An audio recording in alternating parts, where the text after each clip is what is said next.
বলো। কাজ বাকি আছে অফিসার, আমি সব কাজ করে দিয়েছি, ভেতরে কিছু মালপত্র পড়ে আছে, ওগুলোকে একটু পরিষ্কার করে দেবেন। সে ঠিক আছে, কিন্তু তোমাকে অন্যরকম লাগছে কেন? আরে অফিসার, এটা অনেক লোক জানেন দাদা বলবো মানে গাইস একটা কাজ করে ধন্যবাদ বসে পড়ি। আরে এখান থেকে ফটাফট বেরিয়ে পড়ি, এমনিতে অনেক লেট হয়ে গেছে, আমাকে এই স্যুটটাকে আরো আপডেট করতে হবে, আর তার জন্য অনেক টাকার প্রয়োজন, আর এই কারণে আমাদেরকে শহরে যেতে হবে। তো চলো এখন এখান থেকে তাড়াতাড়ি বের হওয়া যাক।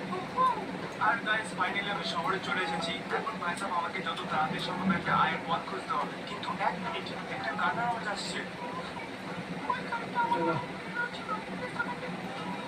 গাইস এর কিছু গড়বড় মনে হচ্ছে। একটা কাজ করে এখান থেকে নেমে দেখি কথা বলেছে না এদিকে এই আঙ্কেল জ্বালাতন করছে। ও আঙ্কেল, কি চলছে এখানে? সব কিছু ঠিক আছে তো? তুমি এদিকে জ্বালাতন করছো কেন? আরে এরকমটা কিছু হচ্ছে না এখানে। ও হলো আমার ওয়াইফ, আর তোমার গাড়ি চুরি হয়ে গেছে।